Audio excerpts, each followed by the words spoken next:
चलिए अब एनसीईआरटी के प्रश्न देखें।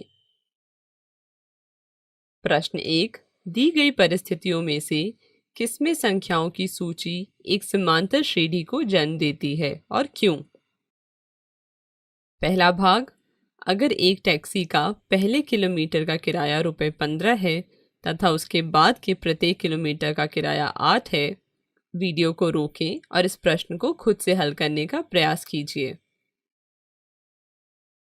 चलिए अब इसका हल देखें। हम देख सकते हैं कि पहले किलोमीटर के लिए गाड़ी का किराया 15 है। दूसरे किलोमीटर के लिए गाड़ी का किराया 15 + 8 बराबर 23 है। पहले 3 किलोमीटर के लिए गाड़ी का किराया 23 + 8 31 है। पहले 4 किलोमीटर के लिए गाड़ी का किराया 31 + 8 39 है। इसलिए पहले 4 किलोमीटर के लिए गाड़ी का किराया होगा 39। ये प्रत्येक अतिरिक्त किलोमीटर के लिए 8 रुपये प्रति किलोमीटर की दर से बढ़ेगा। इसलिए 15, 23, 31, 39 एक एपी बनाते हैं, क्योंकि प्रत्येक पद अपने पूर्ववर्ती वाले पद से 8 ज्यादा है। कृपया इसे अपनी कॉपी में नोट कर लें।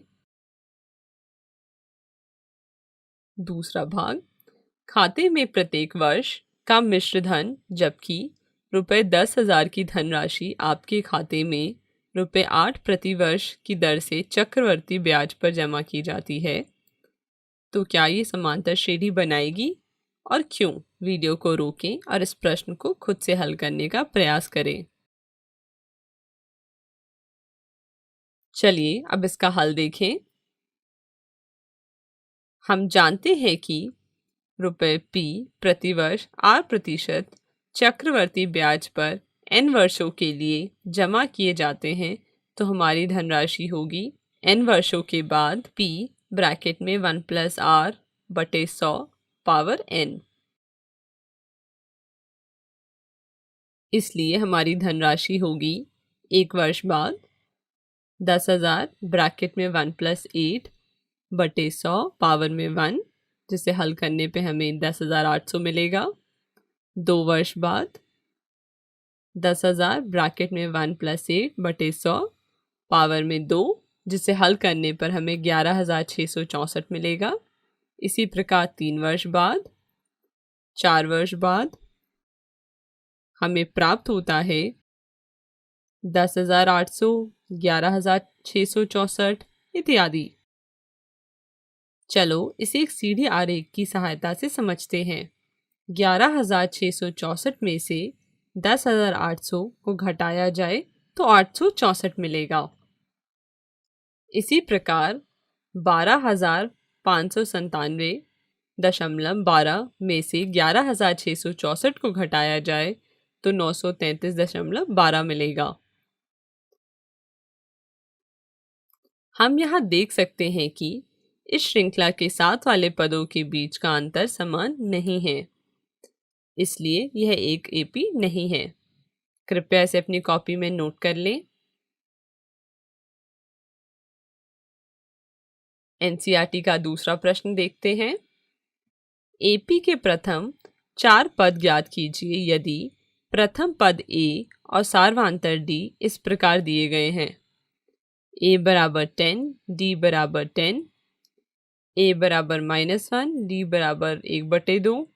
वीडियो को यहाँ रोकें और इस प्रश्न को खुद से हल करने का प्रयास करें। चलिए अब इसका हल देखें। माना A1, A2, A3, A4 एक एपी है, इसलिए A1 10 बराबर A, A2 10 + 10 बराबर 20, A3 20 + 10 बराबर 30, A4 30 + 10 बराबर 40। अतः 10, 20, 30, 40 एक एपी है। कृपया इसे अपनी कॉपी में नोट कर लें। दूसरा भाग, A बराबर -1 है, D बराबर 1/2 है। माना A1, A2, A3, A4 एक एपी है, इसलिए A1 बराबर होगा -1 के, A2 बराबर होगा -1 प्लस हाफ बराबर -हाफ। A3 भी हम इसी प्रकार निकाल लेंगे, A4 भी। अतः -1 0 1/2 एक AP है। कृपया इसे अपनी कॉपी में नोट कर लें।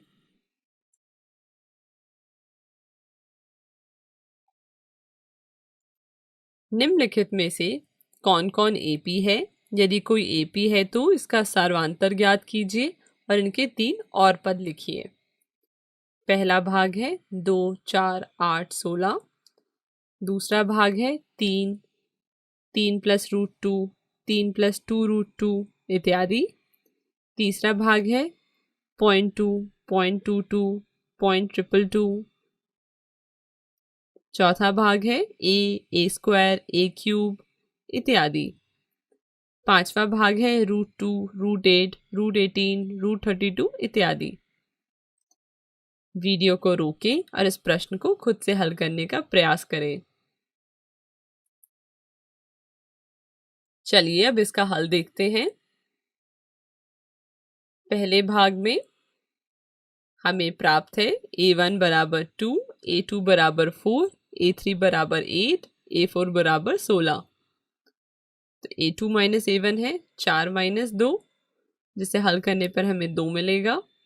A3 - A2 है 8 - 4, जिसे हल करने पर हमें 4 मिलेगा।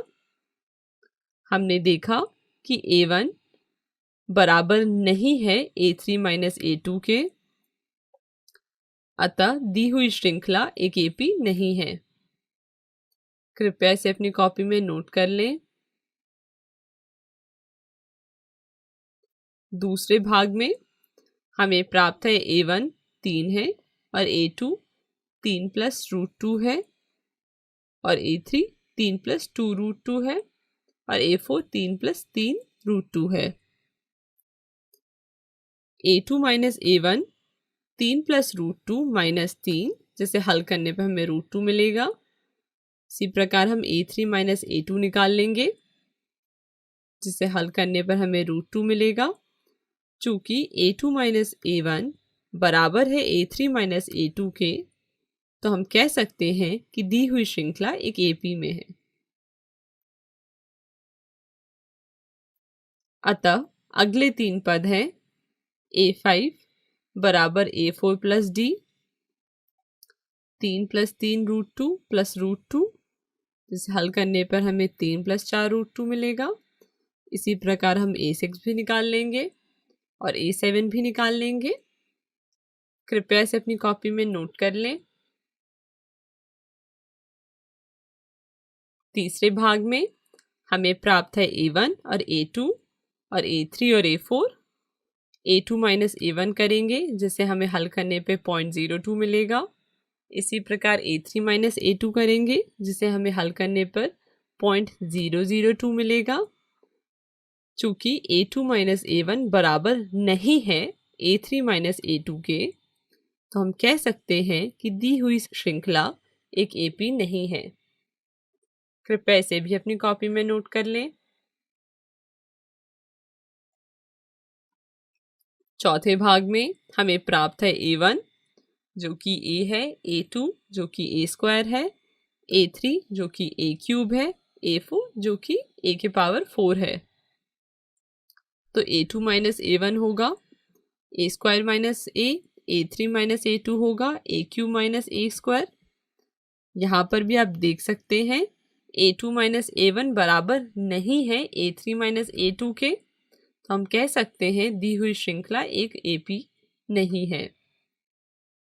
कृपया इसे अपनी कॉपी में नोट कर लें।